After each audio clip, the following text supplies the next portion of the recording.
Hello everyone. हमारा आज का टॉपिक है ट्रांजिस्टर, जो सेकेंड ईयर की फिजिक्स की बुक का एक टॉपिक है। ट्रांजिस्टर के बारे में आप में से बहुत से लोग जानते होंगे, लेकिन अगर आप ट्रांजिस्टर के बारे में नहीं भी जानते तो ट्रांजिस्टर की एप्लीकेशन से मुस्तफ़ीद ज़रूर होते हैं। मिसाल के तौर पर आप मोबाइल इस्तेमाल करते हैं, मोबाइल के अंदर जो माइक्रो प्रोसेसर टेक्नोलॉजी और जो कम्युनिकेशन इक्विपमेंट इस्तेमाल होते हैं उनका बेसिक बिल्डिंग ब्लॉक भी ट्रांजिस्टर ही है। अगर आप कंप्यूटर इस्तेमाल करते हैं, कंप्यूटर के अंदर जो डिजिटल सर्किट्स लगे हुए होते हैं, माइक्रो प्रोसेसर्स लगे हुए हैं, उनका बेसिक बिल्डिंग ब्लॉक भी ट्रांजिस्टर ही है। टीवी, मॉनिटर, गर्ज ये कि माइक्रोवेव ओवन तक, एसी जो आते हैं, उनके सर्किट में भी जो कंपोनेंट्स इस्तेमाल होते हैं वो या तो ट्रांजिस्टर होते हैं या ट्रांजिस्टर की मॉडिफाइड फॉर्म होती है। तो आइए देखते हैं कि ट्रांजिस्टर होता क्या है और काम कैसे करता है। ये उन तमाम टॉपिक्स की लिस्ट है जो आज के लेक्चर में हम डिस्कस करेंगे।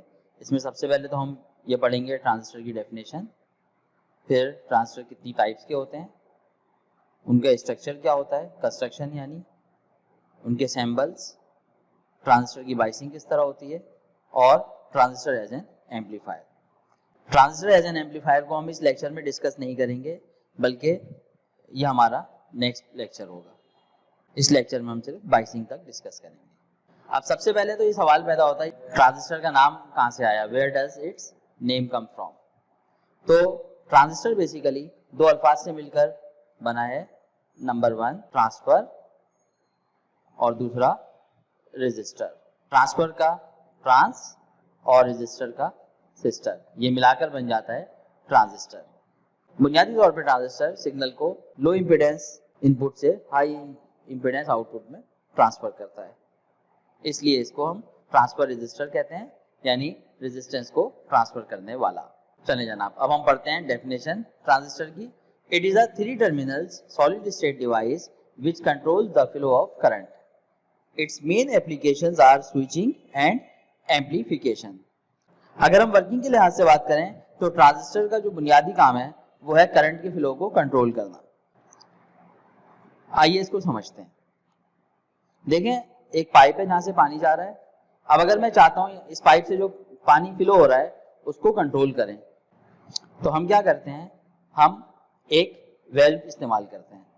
ये वॉल्व आपने देखा होगा आपके घरों में लगा हुआ होता है, इस तरह से देखिए लगा हुआ होता है हैंडल, और इस हैंडल को घुमाकर हम पानी के फ्लो को कंट्रोल करते हैं। सेम गैस के साथ भी होता है। अगर आप चाहते हैं कि गैस ज्यादा फ्लो हो तो जो गैस का वॉल होता है, की होती है, आप उसको ज्यादा खोल देते हैं, और अगर आप चाहते हैं गैस कम फ्लो हो तो आप क्या करते हैं, वो गैस की जो की है उसको कम खोलते हैं। ठीक है। और अगर आप चाहें कि पानी या गैस बिल्कुल फ्लो ना हो तो आप वेल्व को 100% क्लोज कर देते हैं। बिल्कुल इसी तरह से ट्रांजिस्टर का भी यही काम है, बस फर्क ये है ट्रांजिस्टर करंट को कंट्रोल करता है और जो करंट का फ्लो है उसको आपकी रिक्वायरमेंट के मुताबिक फ्लो करवाता है। अगर आपकी रिक्वायरमेंट ज्यादा करंट की है तो ज्यादा फ्लो करवाएगा, और कम करंट की है तो कम करंट फ्लो करवाएगा। अब ये कैसे कम करंट या ज्यादा करंट फ्लो कराता है इसको हम आगे डिस्कस करेंगे। ये है ट्रांजिस्टर की टाइप्स। ट्रांजिस्टर की 3 मेन टाइप्स हैं, जिसमें एक है बाइपोलर जंक्शन ट्रांजिस्टर, सबसे ज्यादा यही इस्तेमाल होता है। और अगर आप कभी आपसे कहा जाए ट्रांजिस्टर और कोई टाइप मेंशन ना की जाए तो ये बाइपोलर जंक्शन ट्रांजिस्टर ही की बात की जाएगी। दूसरा फील्ड इफेक्ट ट्रांजिस्टर और तीसरा यूनि जंक्शन ट्रांजिस्टर। हमारे कोर्स में सिर्फ बाइपोलर जंक्शन ट्रांजिस्टर है और इस लेवल पे हम अपने लेक्चर को बाइपोलर जंक्शन ट्रांजिस्टर तक ही लिमिट रखेंगे। बाइपोलर जंक्शन ट्रांजिस्टर यानी बीजेटी की 2 मजीद टाइप्स हैं, एक एनपीएन ट्रांजिस्टर और एक पीएनपी ट्रांजिस्टर। ये एक एनपीएन ट्रांजिस्टर का स्ट्रक्चर है। कंस्ट्रक्शन पॉइंट ऑफ व्यू से एक ट्रांजिस्टर सैंडविच होता है। किस तरह का सैंडविच होता है, 2 सेम टाइप की लेयर्स के दरमियान ऑपोजिट टाइप की लेयर को सैंडविच किया जाता है। मिसाल के तौर पर देखें, ये भी एन टाइप की लेयर है, ये भी एन टाइप की लेयर है। अब इन दोनों के दरमियान में एक पी टाइप की लेयर को सैंडविच कर दिया जाएगा, तो ये बन जाएगा हमारे पास ट्रांजिस्टर। और अगर आप देखें तो सबसे पहले इसमें एन टाइप की एक लेयर है, फिर पी टाइप की लेयर है, और उसके बाद फिर एक और एन टाइप की लेयर है। तो ऐसा ट्रांजिस्टर कहलाएगा एनपीएन ट्रांजिस्टर। जो बीच वाली लेयर होती है इसको कहते हैं बेस, और जो दोनों एंड्स की लेयर्स होती हैं इनको कहते हैं इमीटर और कलेक्टर। तो ट्रांजिस्टर की टोटल 3 लेयर्स हो गई, एक इमीटर, दूसरी बेस और तीसरी कलेक्टर। अच्छा, यहाँ पे मैं चाहूंगा कि दो चीजें क्लियर कर दूं। नंबर एक, हो सकता है आप ये सोच रहे हो कि दो एन टाइप की लेयर्स लेंगे, एक पी टाइप की लेयर लेंगे और उनको कोई समद बॉन्ड लगाकर या सॉल्यूशन लगाकर या वेल्डिंग के जरिए जोड़ देंगे। ऐसा कतई नहीं होता, बल्कि ये जो पूरा ट्रांजिस्टर होता है ये एक सिंगल वेफर पे बनाया जाता है और इस तरह से डोपिंग की जाती है कि ये इस तरह का स्ट्रक्चर बन जाए। अच्छा, एक चीज और, अगर आप देखें तो इमीटर और कलेक्टर बजाय एक जैसे लग रहे हैं, लेकिन कंस्ट्रक्शन पॉइंट ऑफ व्यू से इमीटर और कलेक्टर होते दोनों एक ही टाइप के हैं। यानी अगर एनपीएन ट्रांजिस्टर होगा तो एन टाइप के ही होंगे और अगर पीएनपी ट्रांजिस्टर होगा तो पी टाइप के होंगे, लेकिन थोड़ा सा फर्क होता है। इमीटर जो होता है इट इज हेवीली डोप्ड और कलेक्टर जो होता है इट इज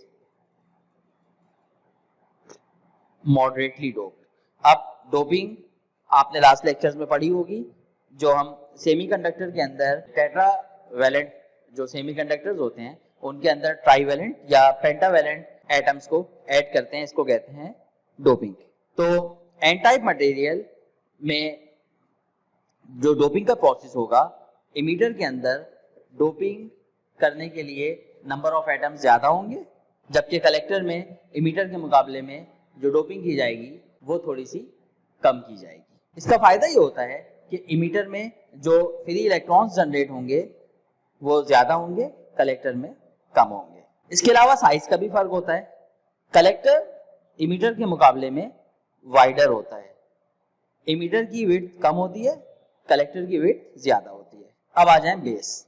बेस ट्रांजिस्टर में एक तो थिन होती है, दूसरा इट इज लाइटली डोप्ड। अब लाइटली डोप्ड क्यों होती है और थिन क्यों होती है, इसके बारे में हम अगली स्लाइड्स में बात करेंगे। ये देखें, ये पीएनपी ट्रांजिस्टर का भी स्ट्रक्चर बिल्कुल सेम है। फर्क ये है कि अब यहाँ पे दो लेयर्स पी टाइप की हैं और उसके दरमियान में जो बेस है वो एन टाइप की है। तो ये भी एक सैंडविच बन गया। और फिर याद दिला दूं कि ये अलग अलग तीन वेफर्स से मिलके नहीं बनता, बल्कि एक सिंगल वेफर पे ही स्टेप बाय स्टेप डोपिंग करके ये ट्रांजिस्टर के जो स्ट्रक्चर है वो हासिल किया जाता है। ये सैंपल्स हैं। ट्रांजिस्टर का जो सैंपल होता है वो इस तरह बनाया जाता है कि जो बीच वाला टर्मिनल है ये बेस को रिप्रेजेंट करता है, जबकि दोनों एंड्स कलेक्टर और इमीटर को रिप्रेजेंट करते हैं। अब इसमें इमीटर और कलेक्टर को डिफरेंशिएट करने के लिए इमीटर में एक एरो लगाया जाता है और ये एरो बुनियादी तौर पर डायरेक्शन ऑफ कन्वेंशनल करंट को रिप्रेजेंट करता है। अब पीएनपी ट्रांजिस्टर में करंट का फ्लो इमीटर से बेस की तरफ होता है, जबकि एनपीएन ट्रांजिस्टर में कन्वेंशनल करंट का फ्लो बेस से इमीटर की तरफ होता है। इसलिए पीएनपी ट्रांजिस्टर में एरो इनसाइड होगा, टुवर्ड्स द बेस होगा, जबकि एनपीएन ट्रांजिस्टर में यही एरो आप देखें फ्रॉम बेस टू इमीटर होगा। अब अगर आपको याद रखना हो कि भाई ये एनपीएन ट्रांजिस्टर है या पीएनपी ट्रांजिस्टर है, भूल जाते हो, तो इसका एक आसान सा तरीका ये है, एरो हमेशा पी टाइप से एन टाइप की तरफ डायरेक्टेड होता है। अब देखें, अगर एरो यहाँ पर अंदर की तरफ डायरेक्टेड है तो ये पी टाइप मटेरियल है और बेस एन टाइप मटेरियल है। तो जाहिर है अगर बेस एन टाइप है तो कलेक्टर भी क्या होगा, पी टाइप होगा। तो हम फौरन पहचान जाएंगे कि ये पीएनपी ट्रांजिस्टर है। जबकि इस फिगर में अगर आप देखें एरो बाहर की तरफ आ रहा है तो बेस इसमें पी टाइप है, इमीटर भी एन टाइप है, तो जाहिर है ये भी एन टाइप होगा और ये कौन सा ट्रांजिस्टर बन जाएगा, एनपीएन ट्रांजिस्टर। अब हम बात करेंगे ट्रांजिस्टर की बाइसिंग की। तो सबसे पहले तो हमें ये पता होना चाहिए कि बाइसिंग होती क्या है। Biasing is application of DC voltage on a device to operate it according to your requirement. इसको अगर हम आसान अल्फाज में समझना चाहें तो जैसा कि हम पहले भी डिस्कस कर चुके हैं कि ट्रांजिस्टर के मल्टीपल यूजेस हैं। ट्रांजिस्टर स्विचिंग के लिए भी काम करता है, ट्रांजिस्टर एम्पलीफिकेशन के लिए भी काम करता है। तो अगर आप चाहते हैं कि ट्रांजिस्टर को एज अ स्विच इस्तेमाल किया जाए तो आपको इस पे कुछ डीसी वोल्टेज अप्लाई करने पड़ेंगे ताकि ये एज अ स्विच इस्तेमाल हो सके। इसी तरह से अगर आप ये चाहते हैं कि ट्रांजिस्टर एज एन एम्पलीफायर इस्तेमाल हो तो आपको इस पे ऐसे डीसी वोल्टेज अप्लाई करने पड़ेंगे जिससे ये एम्पलीफायर के तौर पर यूज हो सके। तो अगर आप चाहते हैं कि ट्रांजिस्टर एज एन एम्पलीफायर इस्तेमाल हो, तो उसके लिए ज़रूरी है कि इसका इमीटर बेस जंक्शन, यानी अगर ये इमीटर है और ये बेस है, तो इमीटर बेस जंक्शन, ये देखिएगा ये जो जंक्शन बन रहा है, emitter base junction forward biased होना चाहिए। इसी तरह से ट्रांजिस्टर का जो कलेक्टर बेस जंक्शन है ये रिवर्स बायस होना चाहिए। तो देखें ये कलेक्टर है और ये बेस है, तो ये जो कलेक्टर बेस जंक्शन बन रहा है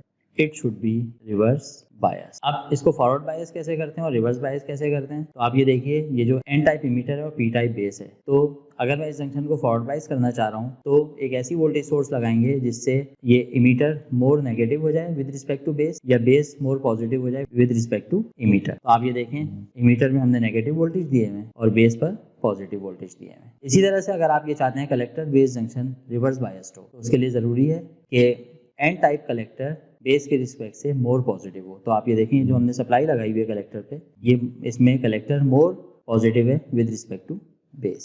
अच्छा, एक चीज़ और नोट करने की है कि इमीटर टू बेस जंक्शन जो वोल्टेज होते हैं ये कम होते हैं, जबकि कलेक्टर टू बेस जंक्शन जो रिवर्स वोल्टेज होते हैं ये काफ़ी ज़्यादा होते हैं। इस स्लाइड में हम ये देखेंगे कि अगर हम ट्रांजिस्टर के बेस इमीटर जंक्शन को फॉरवर्ड बायस कर दें और बेस कलेक्टर जंक्शन को रिवर्स बायस कर दें तो इसमें करंट का फ्लो किस तरह होता है। तो ये देखें ये इमीटर है, ये बेस है और ये कलेक्टर है। हमें पता है कि इमीटर के अंदर डोपिंग डेंसिटी ज़्यादा होती है, इस वजह से इसमें चार्ज कैरियर्स जो कि इलेक्ट्रॉन्स हैं, क्योंकि ये एन टाइप मटेरियल है, ये काफ़ी ज़्यादा हैं, जबकि कलेक्टर में डोपिंग डेंसिटी कुछ कम है, इसलिए इसमें फ्री इलेक्ट्रॉन्स कुछ कम है ये भी एन टाइप और ये भी एन टाइप है। जबकि बीच में जो बेस है, बेस में दो चीज़ें नोट करने की हैं। एक तो पहले भी हम डिस्कस कर चुके हैं कि बेस थिन होगी और दूसरा बेस लाइटली डोप्ड होगी। लाइटली डोप्ड होने का मतलब यह है कि इस पी टाइप बेस में जो चार्ज कैरियर्स होते हैं जो कि होल होते हैं उनकी डेंसिटी या उनकी कंसंट्रेशन काफ़ी कम होगी। अब ये जो हमने बेस टू इमीटर जंक्शन पे ये जो बैटरी लगाई हुई है, तो बेसिकली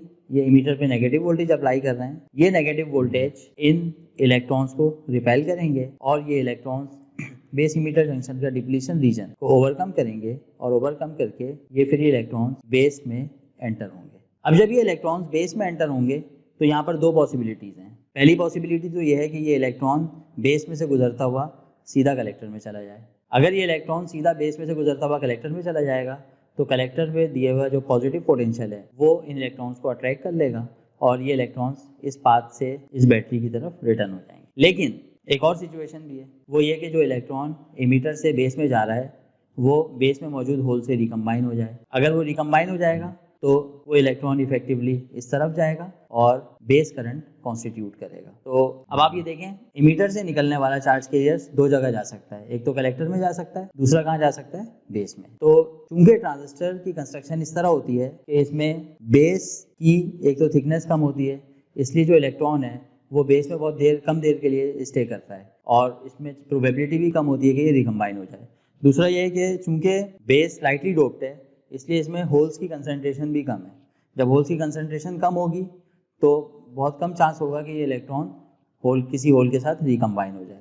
इस वजह से जो टोटल करंट जो इमीटर से फ्लो हो रहा है वो आई है, उसका कुछ पोर्शन बेस में जाता है जो इलेक्ट्रॉन्स हैं, बाकी तमाम के तमाम कलेक्टर करंट को कॉन्स्टिट्यूट करते हैं। तो हम ये लिख सकते हैं कि आई जो है वो कलेक्टर करंट और बेस करंट के सम के बराबर है। और आमतौर पर आई का 95% टू 98% जो है वो IC होता है और जो बेस करंट है वो आमतौर पर 2% टू 5% ऑफ IE होता है। अगर हम बेस की थिकनेस बढ़ा दें या बेस की कंसंट्रेशन बढ़ा दें तो बेस करंट बढ़ जाएगा और कलेक्टर करंट उतना ही कम हो जाएगा। तो होता यह है कि ट्रांजिस्टर में हम चाहते ही हैं कि बेस करंट कम हो और कलेक्टर करंट ज़्यादा हो, इसलिए जो कंसंट्रेशन है बेस की वो कम रखी जाती है। एक और चीज़ जो हमने पहले भी डिस्कस की थी कि कलेक्टर का एरिया ज़्यादा रखा जाता है, वो उसकी वजह यह है कि चूंकि कलेक्टर चार्ज कैरियर्स को कलेक्ट करता है इसलिए इसका जो एरिया है वो ज़्यादा रखा जाता है, ठीक है। और इमीटर की डोपिंग डेंसिटी ज़्यादा होती है क्योंकि emitter has to supply charge carriers. एक चीज़ आप और शायद कंफ्यूज हो रहे हो कि जो फिगर में करंट की डायरेक्शन बनी हुई है वो कुछ और है और हमने जो यहाँ पे करंट की डायरेक्शन बनाई है वो कुछ और है। तो बुनियादी तौर पे ये जो इलेक्ट्रॉनिक सर्किट्स होते हैं इनमें जो करंट की डायरेक्शन होती है ये कन्वेंशनल करंट की डायरेक्शन होती है। तो कन्वेंशनल करंट आपको पता है कि इसकी डायरेक्शन हमेशा पॉजिटिव टू नेगेटिव होती है। तो याद रखिएगा कि अगर जब भी इस फिगर में जो डायग्राम बनी हुई है इसमें पॉजिटिव टू नेगेटिव जो करंट की डायरेक्शन है ये हमेशा क्या है, ये कन्वेंशनल करंट है। और हमने यहाँ पर जो डिस्कस किया वो इलेक्ट्रॉन का फ्लो डिस्कस किया है। तो इलेक्ट्रॉनिक करंट या इलेक्ट्रॉन का फ्लो जो है वो कन्वेंशनल करंट के बिल्कुल ऑपोजिट होता है। ये देखें, ये भी एक फिगर बनी हुई है, इसमें भी देखें इसी तरह से बाइसिंग की हुई है। ये एनपीएन ट्रांजिस्टर है और इसमें आप देखें तो इस साइड पर अगर आप बेस इमीटर जंक्शन को देखें तो base is more positive with respect to N type emitter, so a forward bias is established on this junction. जबकि अगर आप इस वाले पोर्शन को देखें तो इसमें एन टाइप का जो कलेक्टर है वो इस सप्लाई की वजह से मोर पॉजिटिव बना दिया गया है with respect to P type base. तो ये जंक्शन रिवर्स बायस है और ये जंक्शन फॉरवर्ड बायस, ठीक है। तो जब भी आपके पास अगर कोई ट्रांजिस्टर है जिसमें base to emitter junction forward bias हो और base to collector junction reverse bias हो, तो हम कहते हैं ये ट्रांजिस्टर एक्टिव मोड में इस्तेमाल हो रहा है। और एक्टिव मोड में इस्तेमाल होने का मतलब ये है कि ट्रांजिस्टर एज एन एम्पलीफायर काम करेगा। जब भी ट्रांजिस्टर को एज ए स्विच इस्तेमाल करना हो तो इसको कभी भी एक्टिव मोड में इस्तेमाल नहीं करते। अच्छा, अगर मैं कन्वेंशनल करंट की डायरेक्शन बनाना चाहूँ तो वो कैसे बनेगी, वो ऐसे बनेगी, ठीक है। तो आप ये देखें कि जो इमीटर है वो भी ट्रांजिस्टर की कन्वेंशनल करंट की डायरेक्शन को इंडिकेट कर रहा है। यहाँ तक हमने ट्रांजिस्टर की बाइसिंग डिस्कस कर ली। अब अगले लेक्चर में हम ये देखेंगे कि ट्रांजिस्टर को एज एन एम्पलीफायर किस तरह इस्तेमाल किया जाता है। उम्मीद है आपको ये वीडियो समझ में आई होगी। थैंक यू, अल्लाह हाफिज़।